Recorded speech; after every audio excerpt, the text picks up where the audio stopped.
ఇది kilo chicken అండి. అత్తమానం chicken curry ఏం చేసుకుంటాం, డిఫరెంట్గా కరివేపాకు చికెన్ చేసుకుందాం పదండి. కిలో చికెన్కి ఒక 50 గ్రాముల కరివేపాకు అండి తుంచి పక్కన పెట్టుకున్నాను. ఇప్పుడు మనం దీన్ని కడుక్కొని కాసేపు ఎండకు పెట్టుకోవాలండి.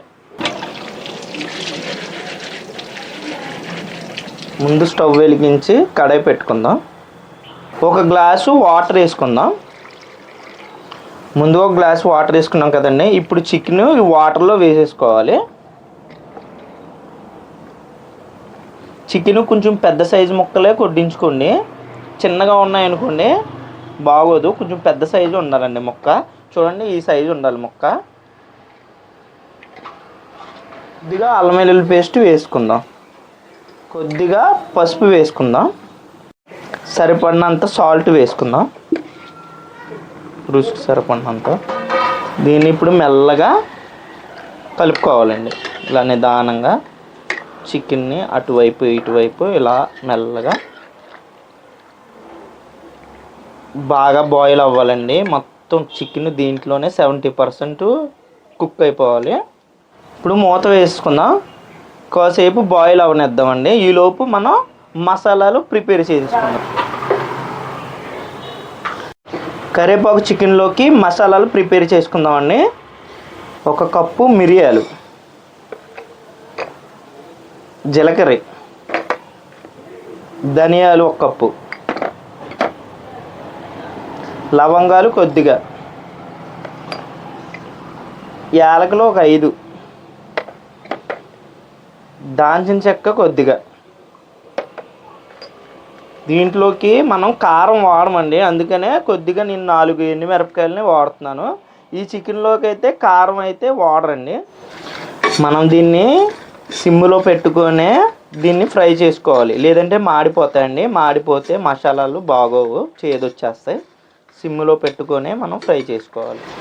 మనం ముందుగా కడిగి పెట్టుకున్న కరివేపాకుని చక్కగా ఆరిపోయిందండి, తడి ఉండకూడదు, తడి లేకుండా వేసుకోవాలండి. దీంట్లో మసాలాలన్నీ మొత్తం కలుపుకోవాలండి. ఇలాగా కరివేపాకు చిటపట్లాడాలి, మొత్తం పట్టుకుంటే విరిగిపోయేలా ఉండాలండి. అప్పటి వరకు మనం సిమ్లోనే పెట్టుకొని వేయించుకోవాలి.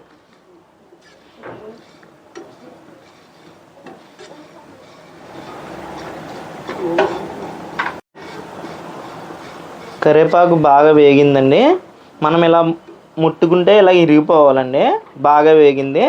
దీంట్లో కొద్దిగా మనం ఇప్పుడు నెయ్యి వేసుకుందామండి.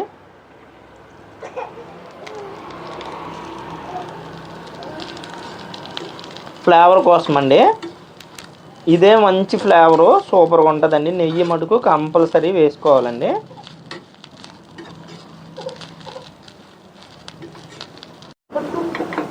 ఇది వేడిగా ఉందండి, దీన్ని కాసేపు పక్కన పెట్టుకుందాం. పక్కన పెట్టిన తర్వాత చల్లగైన తర్వాత మాత్రమే మిక్సీ పట్టుకోవాలండి. మిక్సీ కూడా పట్టేటప్పుడు మొత్తం పౌడర్ కింద పట్టకూడదండి, కొద్దిగా పలుకుల్లాగే పట్టుకోవాలి.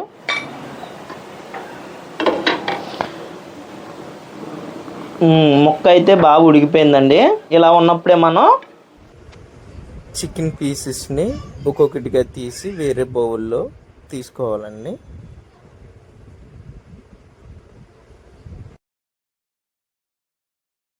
కొద్దిగా వాటర్ ఉన్నించుకొని ఆ వాటర్ని సపరేట్గా పక్కకు పెట్టుకోవాలి.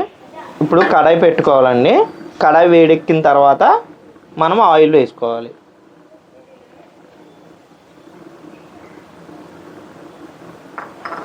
ఆయిల్ వీటెక్కిందండి. మనం 1 కప్పు జీడిపప్పుల్ని ఫ్రై చేసుకోవాలి. జీడిపప్పు కొంచెం ఫ్రై అయిందండి. ఇప్పుడు మనం ముందుగా తురుముకున్న అల్లం సన్న ముక్కల కింద కట్ చేసుకోవాలండి. ఇలాగ చూపిస్తున్న విధానంగా కట్ చేసుకొని అల్లం కొద్దిగా,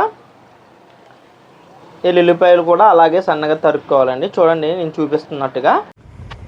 చూపిస్తున్న విధానంగా సన్నగా తరుక్కోవాలండి. చిన్న చిన్న ముక్కలుగా కట్ చేయించుకొని వేయించుకోవాలి.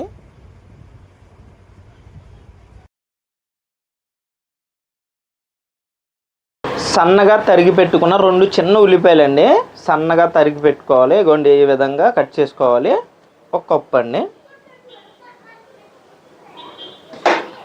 ఒక 8 పచ్చిమిర్చి అండి. సన్న మంట మీద వేయించుకోవాలి, సిమ్లోనే పెట్టి వేయించుకోవాలండి.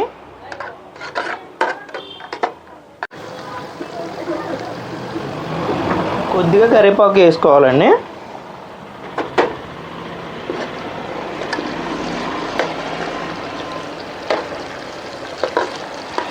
ఉల్లిపాయ బాగా మగ్గి గోల్డెన్ కలర్ రావాలండి, అప్పుడు వరకు వేయించుకుంటూనే ఉండాలి. ఆనియన్ బాగా వేగిపోయిందండి, కలర్ కూడా మారింది చూడండి. ఇప్పుడు మనం చికెన్ వేసుకోవాలి.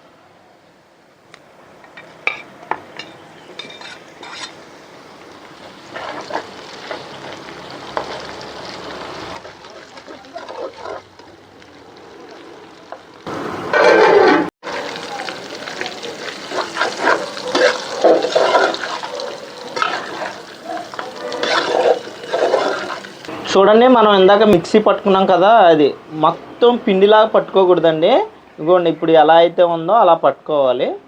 మనం తినేటప్పుడు కూడా కొద్దిగా కరివేపాకు పంటి కింద పడి ఫ్లేవర్ చాలా బాగుంటుంది. కొద్దిగా మనం ఫస్ట్ ఇదిగోండి చూడండి ఎంత వేసుకోవాలి. కొద్దిగా వేసుకున్న తర్వాత మనం ఈ ముక్కలకు పట్టేలాగా కలుపుకోవాలండి. మసాలా అంతా ముక్కలకు పట్టాలండి. ఒక లేయర్ వేసాను.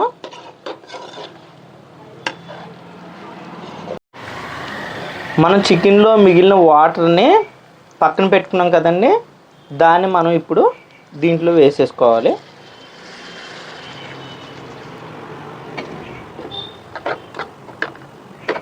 మనం వేసిన మసాలా ఇప్పుడు కరెక్ట్గా ముక్కగా పట్టిద్దండి. వాటర్ అంతా పీల్చుకొని ఆ చికెన్కి మంచి ఫ్లేవర్ వస్తుంది. ఇప్పుడు ఏంటంటే మనం మూత వేయించుకొని ఒక 15 నిమిషాలు కుక్ చేసుకోవాలి. ఇప్పుడు చికెన్ ఉడికిందో లేదో ఒకసారి చూద్దామండి. ఆయిల్ పైకి వచ్చిందండి. ఇప్పుడు మనం మిగిలిన మసాలాని వేసేసుకుందాం.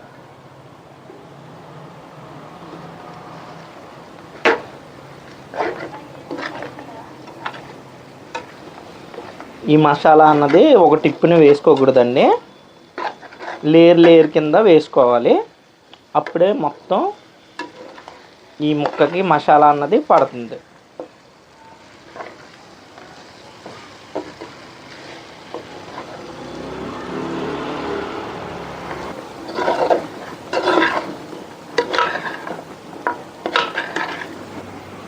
ఫ్రై అయితే రెడీ అయిపోయిందండి. ఇప్పుడు మనం కొద్దిగా కరివేపాకు,